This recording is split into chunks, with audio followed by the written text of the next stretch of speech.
Assalamualaikum warahmatullahi wabarakatuh. Salam sejahtera bagi kita semua. Izinkan saya memperkenalkan diri. Nama saya adalah Humaira Razak, dosen program studi S1 Arsitektur, Fakultas Teknik Universitas Muhammadiyah Banjarmasin. Adapun bidang yang saya tekuni adalah arsitektur dengan konsentrasi pada teknologi dan kinerja bangunan, khususnya kenyamanan termal di dalam bangunan. Dalam kesempatan ini saya akan menjelaskan mengenai gambaran salah satu perkuliahan yang saya ampu, yaitu Studio Perancangan Arsitektur 2. Perkuliahan Studio Perancangan Arsitektur 2 memiliki 4 SKS dengan metode studio, sehingga peserta perkuliahan menghabiskan 4 kali 170 menit di studio atau di lapangan setiap minggunya. Fokus pembelajaran diarahkan pada perancangan bangunan tidak bertingkat yang memiliki fungsi jamak. Dalam kasus ini adalah rumah tinggal dan toko kain sasirangan. Adapun kemampuan akhir yang diharapkan setelah peserta mengikuti perkuliahan ini adalah mereka mampu merancang bangunan tidak bertingkat yang memiliki satu fungsi utama dan memiliki satu fungsi tambahan melalui langkah-langkah berikut. Yang pertama, menjabarkan fungsi bangunan utama dan tambahan ke dalam desain arsitektur berdasarkan hasil literatur. Kemudian mengeksplorasi data proyek berdasarkan kondisi yang sebenarnya. Selanjutnya adalah menelaah hasil eksplorasi data dalam bentuk analisis perancangan. Kemudian memproyeksikan kedua fungsi bangunan dalam bentuk konsep perancangan arsitektur berdasarkan hasil analisis. Yang selanjutnya adalah menciptakan produk karya arsitektur pada tahapan prarancangan dan diakhiri dalam bentuk 3 dimensi. Dalam pertemuan pertama selalu disampaikan dan disepakati bersama kontrak perkuliahan, tujuan pembelajaran, serta penjelasan mengenai rencana pembelajaran semester pada peserta mata kuliah. Hal ini dianggap perlu agar memberikan gambaran kepada peserta perkuliahan mengenai proses perkuliahan yang akan ditempuh pada kuliah ini selama 1 semester. Dalam 1 semester, peserta perkuliahan akan diajak untuk memahami proses perancangan arsitektur bangunan sederhana melalui metode Project Based Learning yang didampingi oleh tim teaching yang beranggotakan 5 orang termasuk saya sebagai koordinator. Materi perkuliahan akan disampaikan oleh anggota tim teaching sesuai dengan kepakarannya, yaitu yang pertama adalah perumusan pendahuluan proyek perancangan, dilanjutkan dengan pertimbangan dalam perancangan arsitektur, analisis perancangan arsitektur, penerapan fungsi bangunan dalam konsep perancangan, implementasi fungsi bangunan dalam tahap prarancangan, dan produk arsitektur dalam bentuk 3 dimensi. Proses perkuliahan dilakukan secara offline di ruang studio atau di lapangan saat melakukan survei keadaan sebenarnya di lokasi proyek perancangan. Untuk mencapai tujuan pembelajaran yang maksimal, mahasiswa akan diberikan tugas yang disesuaikan dengan subcapaian pembelajaran. Dan dalam prosesnya, dikerjakan secara individu maupun kelompok kecil terdiri dari 2-3 orang yang akan dibimbing oleh dosen pembimbing yang tergabung dalam tim teaching. Aplikasi berbagi pesan seperti WhatsApp Group juga menjadi sarana efektif dalam berkoordinasi. Selain itu, perkuliahan juga menggunakan aplikasi Google Education Suite dalam pelaksanaan dan distribusi materi serta tugas. Dalam proses pembelajaran, setiap pertemuan terdiri dari 3 sesi. Yang pertama adalah sesi penyerapan materi, merupakan proses penyampaian materi perkuliahan oleh dosen. Dalam proses ini juga diperkenankan untuk berdiskusi mengenai materi yang sedang dibahas. Selanjutnya adalah sesi penugasan, adalah proses peserta perkuliahan melakukan pengerjaan tugas berdasarkan materi yang telah disampaikan, baik secara kelompok maupun individu. Dalam proses ini, peserta perkuliahan dapat bertanya atau berkonsultasi mengenai tugasnya kepada dosen pembimbing atau dosen koordinator. Dan terakhir adalah sesi evaluasi perkuliahan, yang merupakan proses penyajian atau paparan hasil penugasan di depan kelas oleh peserta perkuliahan. Pada proses ini kembali dilakukan diskusi mengenai hasil pengerjaan tugas baik oleh dosen koordinator maupun dosen pembimbing. Biasanya berupa sampling beberapa kelompok, sedangkan yang lain tetap menyerahkan hasil tugasnya melalui Google Education Suite. Penilaian perkuliahan dilakukan berdasarkan rubrik penilaian yang telah disampaikan dan disepakati di awal pertemuan perkuliahan, yang terdiri dari 3 komponen, yaitu tugas dengan bobot 40%, baik evaluasi 1 maupun evaluasi 2 yang memiliki masing-masing bobot 30%. Demikian gambaran mengenai perkuliahan Studio Perancangan Arsitektur 2 yang saya ampu. Berikutnya kita akan menyaksikan proses pembelajaran mata kuliah ini saat di studio, yaitu pada pertemuan yang kedua. Selamat menyaksikan. Assalamualaikum warahmatullahi wabarakatuh. Waalaikumsalam warahmatullahi wabarakatuh. Sebelum mulai kita bersama-sama mengucapkan basmalah. Hari ini kita masuk ke pertemuan kedua untuk mata kuliah Studio Perancangan Arsitektur. Sesuai kontrak yang kemarin, makasih kalian sudah hadir. Sesuai kemarin saya sudah jelaskan tentang rencana pembelajaran kita selama 1 semester. Materi hari ini adalah terkait dengan pertimbangan dalam perancangan. Ini bakal nanti materi ini berlaku untuk 2 minggu. Maksudnya itu adalah tugasnya yang dikerjakan diberi waktu 2 minggu untuk mengerjakannya. Oke, kita langsung mulai aja. Ada yang masih ingat dengan visi prodi? Karena seperti biasa, tiap minggu harus disampaikan tentang kaitan dari mata kuliah ke visi prodi. Jadi mata kuliah kalau Studio Perancangan Arsitektur sama seperti kemarin kalian waktu semester 1, Studio Perancangan Arsitektur 1. Jadi intinya adalah karena kita berada di program studi arsitektur, otomatis kita harapannya prodi kita itu yang terkemuka dibandingkan program studi arsitektur lainnya gitu ya. Tapi berdasarkan apa? Berdasarkan pembangunan berkelanjutan, karena ini merupakan turunan dari visi fakultas. Kemudian fokus kita itu di prodi Universitas Muhammadiyah Banjarmasin adalah arsitektur tepian sungai, karena memang sesuai dengan konteks kita di Kalimantan Selatan ya. Kita banyak sungainya. Kemudian yang berkarakter Islam berkemajuan ya, karena memang Muhammadiyah itu ideologinya adalah Islam yang berkemajuan. Jadi mata kuliah ini kalian harus bisa menjadikan seorang kalian sebagai peserta perkuliahan ini itu bisa bikin produk karya arsitektur yang berkelanjutan. Maksudnya ramah lingkungan. Kemudian juga nanti kan fokusnya kita proyeknya di tepian sungai, di kampung Sungai Jingah, di kampung pengrajin Sasirangan, gitu ya. Itu jadinya kaitannya juga. Kemudian yang pasti kalian harus menunjukkan karakter Islam yang berkemajuan. Ya. Oke, next ini adalah outline kita selama 1 hari ini, nggak sampai 1 hari mungkin. Untuk materinya, yaitu ada 5 outline. Pertama pendahuluan, studi praseden, data eksternal, data internal, dan data peraturan dan ketentuan.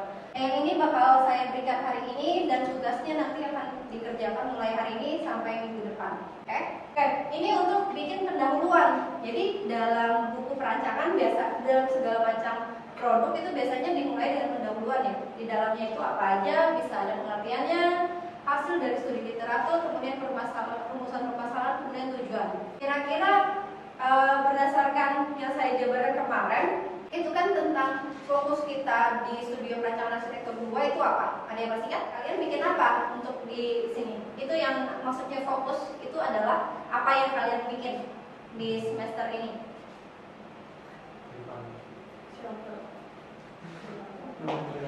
Rumah tinggal dan toko. betul. Terima kasih. Masih ingat? Baru 1 minggu ya? Oke, kemudian yang berarti kita harus tahu dong apa yang mau kita buat sebelumnya, ya kan? Maksudnya nggak mungkin dong kalian buat sesuatu kalau tapi masih nggak tahu itu apa. Jadi di pendahuluan kalian harus mencantumkan pengertiannya. Pengertiannya bisa diambil dari apa? Sumbernya biasanya. Mulai dari jurnal, buku, mungkin ada satu yang jadi kayak kitab bahasa kita tuh apa sih? Betul, Kamus Besar Bahasa Indonesia. Boleh kita ambil dari situ misalnya. Rumah tinggal itu apa? Pengertiannya apa? Kemudian toko itu pengertiannya apa? Mulai dari situ dulu. Nanti baru secara lebih detail kalian lebih spesifik memahaminya tuh di studi literatur. Sumbernya kira-kira biasanya apa untuk studi literatur? Preseden itu lebih ke studi kasus ya. Kalau studi literatur tadi sudah disampaikan? Jurnal. Terus apa lagi? Data arsitek itu semacam buku referensi ya. Kemudian apa lagi? Buku-buku. Iya, buku-buku ya. Oke. Nah, nanti kalau udah tahu sebenarnya kita itu lebih spesifik tentang rumah tinggal itu apa, kemudian toko itu apa, kita bisa lanjut merumuskan permasalahannya nih. Apa aja, kenapa sih kita harus membuat itu? Gitu ya. Jadi, atau ada masalah apa yang harus kita selesaikan secara arsitektural.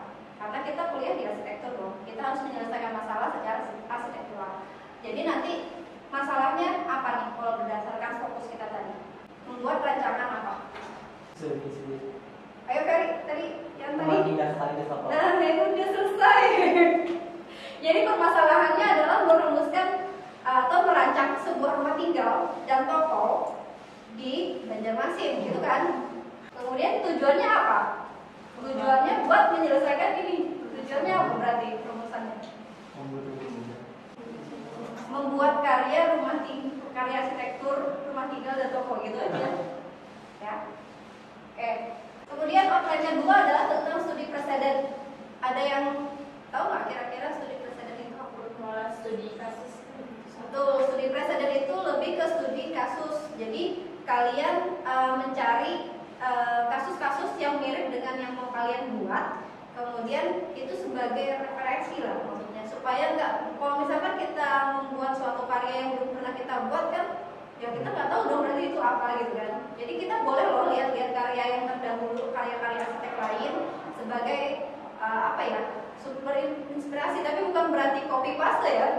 Jangan sampai kalian ngambil benar-benar plek desain orang lain. Ini kita bisa lihat kasusnya, kalau misalkan memang ada dapat kebetulan fungsinya yang susah dicari di daerah kita, boleh kita ngambil presidennya. Ya udah, bangunan apa aja yang agak mirip, tapi ya udah ambil yang untuk konstruksinya misalnya, nggak perlu yang fungsinya sama persis. Atau yang ketiga itu bentuk. Nah tadi sudah tahu fungsinya apa, kemudian lokasinya di mana. Nah bentuk ini kalian mau misalnya bentuknya yang unik gitu misalnya, atau bentuk yang benar-benar memperlihatkan rumah tinggal itu tipologinya gimana sih, tipe-tipe tampilan bangunan untuk rumah tinggal atau toko itu gimana. Jadi sebenarnya memang hampir mirip dengan fungsi, tapi lebih spesifik ke bentuknya. Bisa jadi kebanyakan bentuk untuk rumah tinggal atau toko itu adalah kotak misalnya, menggunakan bentuk geometri kotak. Berarti boleh kita ambil bentuk kotak sebagai dasar desain kalian nanti, begitu ya. Oke, ini kita masuk ke data eksternal. Data eksternal ini yang saya jadikan acuan adalah teorinya Edward T. White untuk analisis tapak, site analysis. Jadi pertama itu adalah lokasi. Jadi kalian harus tahu dulu di mana spesifik tapak proyek kalian akan dibangun. Jadi kalian bisa menunjukkan di dalam peta, entah itu dari skala provinsi, skala daerah atau lokal gitu ya. Jadi memperlihatkan kira-kira jaraknya untuk dari misalnya dari pusat kota misalnya itu berapa meter, dijabarkan. Kemudian fungsi di situ itu nanti mau dibuat apa. Jadi kalian yang harus kalian pahami dan harus diambil datanya adalah di sekitar tapak itu ada bangunan apa aja, atau ada kondisi yang menarik apa aja yang itu bisa mempengaruhi nanti ke desain kalian. Misalnya ini kan posisi tapaknya tadi di sini ya. Kemudian yang besar ini sebenarnya adalah sekolah misalnya. Nah sekolah ini kan biasanya kalau pada siang hari berisik ya. Sedangkan kalian misalnya tokonya itu kan buka, maksudnya pada pagi juga gitu. Takutnya pada saat pengunjung datang kebisingan gitu karena jam anak-anak istirahat misalnya. Jadi sebaiknya gimana menanggapinya? Itu mungkin nanti di sensori juga dibahas. Itu adalah misalnya area yang bersebelahan dengan sekolah ini jangan diberi bukaan misalnya, kayak gitu ya. Jadi nanti boleh kita secara dalam diskusi dengan saya atau dengan dosen pembimbing. Kemudian ukuran sama zoning. Jadi udah tahu nih tapaknya batasnya ini. Kemudian dimensinya berapa udah tahu juga. Kemudian di samping-sampingnya itu apa aja. Itu harus kalian cari juga datanya yang di lapangan. Kemudian nanti misalnya di sini ada jalan, di sini ada tanah orang misalnya. Oh, tapi udah dibangun atau belum? Misalnya ada bangunannya atau enggak, kalau belum ya berarti kosong. Kalau misalkan di sini juga apa, di belakangnya juga apa, itu juga harus diketahui. Dan itu nggak cuma tahu secara fisik ya, itu berarti tadi kan batasan secara fisik. Secara non fisik itu biasanya ada di peraturan-peraturan, bisa di RT/RW, RDTR atau di RTBL. Jadi misalnya ada batasan GSB, dia berapa meter mundur gitu ya. Jadi yang di luas akhirnya nanti luasan yang boleh dibangun misalnya cuma segini nih, harus ada setback gitu. Oke. Kemudian kita bahas tentang fitur fisik alami. Nah, fitur fisik alami ini otomatis adalah fitur-fitur yang memang ada secara alami. Maksudnya adalah ciptaan Allah ya, bukan ciptaan manusia. Nah, itu adalah kontur biasanya, kemudian pola penurunan air misalnya, kemudian tipe tanahnya. Gak mungkin kan kita karena rawa, gak enak kan rawa, jadi tanah keras saja, gimana caranya mengubah rawa jadi tanah keras gitu kan. Mungkin pada saat kering kali ya. Kemudian ada pohon, gak mau ada pohon ganti apa, lampu tiang aja gak mungkin juga. Mungkin sih dia ditebang gitu, tapi sayang banget kan kita kan fisiknya berkelanjutan kan, pembangunan berkelanjutan. Jadi kita benar-benar harus menghormati kondisi fitur-fitur fisik alami yang ada di tapak gitu ya. Kemudian ada batu, ada danau gitu ya. Jadi ada fitur apa aja sih yang nanti bakal mempengaruhi desain kalian. Kemudian ada fitur fisik buatan. Nah, ini mungkin akan tergantung kasusnya. Misalnya tapak yang tadi dipilih udah ada bangunannya atau belum. Nah, kalau memang sudah ada, itu perlu di-demolish atau cuma perlu renovasi sebenarnya? Perlu dihancurkan atau enggak? Atau kita mendesainnya walaupun sudah ada bangunan, tapi kita membangun proyeknya itu di sisi lain, jadi nggak terpengaruh. Maksudnya nggak perlu menghancur yang ada, tapi malah justru harus bergandengan. Nah, berarti kita harus menggandeng kan desain yang sudah ada itu, bangunan yang sudah ada itu, gimana tuh desainnya? Jangan sampai nanti mungkin agak berkontradiksi, maksudnya itu kesannya nggak nyatu, padahal satu-satu sama-sama satu tapak. Kemudian tentang sirkulasi. Jadi sirkulasi ini nggak cuma akses menuju tapak ya yang perlu diperhatikan, tapi juga nanti akses di dalam tapak. Apalagi yang kalau misalkan kalian bikin, kan tadi kita bikin 2 fungsi ya. Sebenarnya 2 fungsinya itu kan bisa dijadikan 1 bangunan atau bisa juga dijadikan 2 bangunan. Nah, berarti nanti kan fungsinya itu aksesnya jadi kemungkinan beda gitu ya. Utilitasnya, kemudian ini terkait dengan drainase, kelistrikan, gas, atau pembuangan limbah. Jadi ini yang harus diperhatikan. Kalau misalkan dari drainase itu misalnya sumber air bersihnya, nah itu kan biasanya kita kalau dari PDAM biasanya ada dari jalan ya. Jadi kira-kira kalian mau memasukkan ke tapak dari jalan itu di titiknya di mana? Kemudian sensori yang menunjukkan kita maunya view ke dalam itu gimana. Misalnya kalau salah satu aspeknya ada view, ada akustik dan lain-lain. Nah, ini misalnya bangunannya nanti mau dibikin di sini, dia bakal dapat view apa nih kalau kita dari dalam? Atau kalau dari luar orang melihat bangunan kita tuh dari mana yang bagus supaya nanti bangunan kita menonjol. Nah, kalau ini misalkan dia ada di hook gitu ya, posisi bangunannya misalnya ada di sini. Jadi kalau misalkan orang dari sini, seorang yang datang dari sini terus dari sini kan bisa melihat bangunan dengan baik ya. Jadi kelihatan nih, oh dari jauh kelihatan nih bangunan kita tuh seperti apa. Jadi view itu nggak cuma di luar tapi juga masuk. Idealnya bangunan itu merupakan identitas masyarakat yang ada di situ gitu. Jadi kita harus tahu nih budaya di situ tuh gimana, atau psikologinya gimana, atau kebiasaan masyarakat itu gimana. Kalian memperhatikan nggak kalau misalnya kebiasaan orang yang tinggal di perumahan dengan yang di kampung gitu, yang non perumahan gitu ya, atau kompleks gitu, beda kan kayak gitu ya. Ada yang tinggal di kompleks mungkin gimana rasanya, mungkin rasa kekeluargaannya mungkin agak kurang biasanya. Tapi kalau kalian yang ke kampung, atau kalau nggak tinggal di kampung tapi ke rumah nenek aja misalnya di kampung, pasti beda suasananya.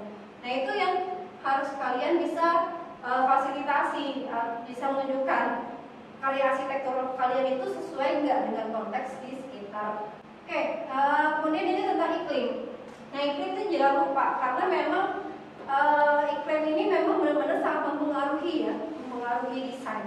Beda, kalian bisa bayangkan rumah iglo di kutub utara dengan rumah di gurun Sahara. Beda dong, yang untuk yang kondisinya di kondisi dingin dengan di kondisi panas. Jadi kalau menurut KBBI, pengguna itu adalah orang yang menggunakan. Berarti kalau dalam kasus kita sebagai arsitek, kita harus tahu yang menggunakan karya arsitektur kita itu siapa, ya kan? Entah itu pemiliknya langsung, atau pengguna bangunan tetap. Nah, kalau pengguna bangunan tetap ini kan nggak harus pemilik ya, kan bisa aja penyewa. Jadi yang punya orang lain tapi disewa sama yang lain gitu kan. Jadi nggak harus sama. Atau pengguna bangunan tidak tetap yang dia itu datang kemudian pergi. Jadi nggak stay di situ gitu maksudnya. Nah, kemudian setelah tahu penggunanya, tahu dong kita harus cari tahu juga aktivitasnya. Aktivitasnya apa aja yang akan difasilitasi di bangunan itu. Jadi aktivitas itu adalah kegiatan atau kerja, suatu kegiatan kerja yang dilaksanakan dalam setiap bagian dalam perusahaan. Itu dari KBBI ya. Jadi misalnya anak ini ngapain? Nggak tahu dia. Oh ini ngapain? Main bola gitu. Ini juga main. Ini ngapain? Akrobat atau dia dance ya. Break dance gitu ya. Nah pasti beda dong nanti kita untuk bikin ruang untuk orang main bola, anak main bola dengan anak yang main break dance gitu kan, nggak mungkin dong sama ruangannya. Setelah kita tahu ruangannya, gitu kan, harus tahu nih standar ruangannya tuh gimana. Kalau misalkan kayak buat main bola tadi, ada kan standar dimensi lapangan bola, entah itu untuk anak-anak atau untuk liga olimpik kan beda-beda ya standarnya. Nah itu kita bisa, itu sebenarnya banyak loh sumber-sumber data standar itu gitu. Atau kita kalau mau bikin lapangan bola bentuknya kita harus tahu nih gimana bentuknya. Lapangan sepak bola ya berarti lapangannya harusnya apa? Persegi panjang kan, betul. Jadi kita harus tahu dulu batas minimal ruangnya itu apa aja. Nah ini bisa dicari nanti untuk ruangan apa, biasanya menggunakan 3 buku ini sebagai panduan ya, untuk mencari tahu dimensi atau besaran. Yang terakhir itu tentang peraturan dan ketentuan. Kita nggak mungkin dong bikin suatu bangunan ya, tapi nggak ada peraturannya, pasti ada dong. Ada untuk bikin IMB biasanya ada peraturan dari pemerintah daerahnya harus gimana itu pasti ada. Jadi kalian bikinnya nggak boleh sembarangan. Jadi kalian harus cari tahu dulu peraturan daerah yang berlakunya apa aja. Bisa RT/RW, RDTR atau RTBA. RT/RW ini adalah rencana tata ruang wilayah. Ini konteksnya lebih besar gitu. Kalau RDTR itu rencana detail tata ruang, otomatis lebih detail informasinya. Kemudian RTBA, jadi nggak cuma ketiga ini aja, mungkin ada peraturan-peraturan khusus. Misalnya kalau untuk daerah yang dekat dengan bandara, itu ada peraturan tambahan biasanya dari asosiasi itunya, bandaranya. Misalnya ketinggian bangunan nggak boleh dari berapa meter gitu ya, karena terkait dengan keselamatan pesawat landing dan take off. Nah itu yang harus kalian coba dalami pada saat menentukan lokasi atau dapat lokasi dari klien. Peraturan apa aja sih yang perlu dicari tahu gitu ya. Kemudian standar ini juga sebenarnya bisa jadi peraturan kan. Kayak tadi kalau mau bikin stadion olimpik, otomatis standar dimensinya itu harus diikuti. Gak boleh bikin lebih kecil atau lebih besar karena sudah ada standarnya yang harus diikuti. Kemudian universal design. Universal design ini sebenarnya fungsinya lebih mungkin kalau bangunan publik ya lebih spesifik. Karena kalau bangunan publik banyak yang memakai, sebaiknya itu bisa dipakai oleh siapa saja. Bisa untuk penyandang cacat, orang tua renta, anak-anak gitu kan. Jadi yang dimana penggunanya itu nggak terbatas dengan usia atau kemampuan fisiknya gitu. Jadi universal design ini adalah beberapa dimana desain itu bisa digunakan intinya untuk siapa aja, nggak cuma spesifik. Ini bisa jadi peraturan juga kalau misalkan ada suatu bangunan khusus yang harus diikuti gitu. Oke, itu beberapa peraturannya. Sampai di sini ada ditanyakan? Ya, silakan. Mungkin terkait yang data eksternal lagi. Ya. Tadi kan ada dijabarkan beberapa data yang itu ke kontur sama angin. Tadi Bian ada bilang cara mendapatkan data angin gimana? Ya. Lewat BMKG.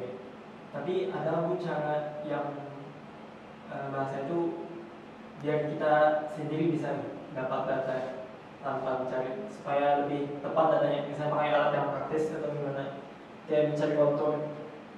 Kalau kontur sebenarnya biasanya memang ada tim survei fisik ya biasanya. Biasanya ini adalah lebih ke bidang teknik sipil. Jadi yang untuk di lapangan benar-benar fisik tuh biasanya kelihatan itu di survei langsung oleh tim surveyor. Kalau misalkan kalian untuk saat ini kalian bisa menggunakan website itu CapMapper. Jadi itu kelihatan adalah peta dasar. Jadi suatu wilayah itu di mana. Kemudian itu nanti biasanya sudah ada fitur-fitur seperti konturnya, bangunan yang sudah existing, itu sudah ada sebenarnya. Jadi nanti bisa spesifik ketahuan di lokasi itu nanti konturnya gimana atau sudah ada bangunan apa, itu bisa kelihatan. Gitu. Ada pertanyaan lain? Menjawab? Oke, terima kasih. Ada pertanyaan lain? Kalau nggak ada pertanyaan lagi, kita langsung ke pengakhir dari materi saya hari ini. Seperti biasa, itu adalah tugas yang harus kalian kerjakan dalam jangka waktu minggu ini dan minggu depan ya. Jadi minggu depan kita bakal ada effort terkait materi dari pertimbangan dalam perancangan. Jadi kalian harus mengeksplorasi pertimbangan-pertimbangan apa dalam perancangan arsitektur kalian untuk yang terkait kasus kita kali ini. Jadi kayak tentang bikin rumah tinggal sama toko kayu sasirangan tadi yang lokasinya di Kampung Sungai Jingan. Jadi berdasarkan KAK yang sudah kita bahas di pertemuan sebelumnya. Oke, jadi nanti kalian harus cari tahu nih pendahuluannya tuh apa aja. Nanti harus bikin itu, kemudian cari studi preseden yang sesuai dengan fungsinya, lokasinya, dan bentuknya misalnya, gitu ya. Terus kemudian kalian cari data eksternalnya, otomatis kalian harus survei lapangan nih. Di lapangan nanti cari informasi tentang kondisi fisik dan non fisiknya di sekitar lokasi tapak. Kemudian data internalnya kalian boleh survei atau wawancara salah satu penghuni di Kampung Kayu Sasirangan itu, oke? Di Kampung Pengrajin Kayu Sasirangan. Jadi kalian boleh wawancara langsung. Kemudian terakhir nanti cari tahu peraturan yang berlaku untuk di daerah situ. Bisa dicari di website pemerintah kota kalau masalah kota Banyumasin ya. Kemudian untuk sebelum kalian ke lapangan, siapkan dulu pertanyaan-pertanyaan, misalnya untuk yang tadi kalian wawancara untuk mendapatkan data internal itu, siapkan dulu pertanyaan-pertanyaan seperti siapa aja sih yang tinggal di situ, terus mereka usianya sekitaran berapa umurnya, kemudian pekerjaannya ada pekerjaan yang di luar selain pengrajin atau enggak gitu ya, atau ada yang sekolah gitu misalnya. Itu boleh disiapkan dulu supaya nanti pada saat di lapangan kalian tinggal langsung sudah ada nih pertanyaan yang mau ditanyakan, jadi lebih gampang nanti proses di lapangannya. Kemudian untuk kondisi fisiknya ditulis dulu data apa aja yang perlu dikumpulkan gitu. Oke, ada yang ditanyakan terkait tugas? Udah paham? Oke, terima kasih untuk materi hari ini dan penugasan hari ini. Kalian silahkan siapkan kalau mau diskusi dengan saya sebagai dosen koordinator atau tim dosen lain sebagai pembimbing juga boleh. Nanti ditanyakan misalnya kalau masih ada yang bingung. Kita akhiri pertemuan kita hari ini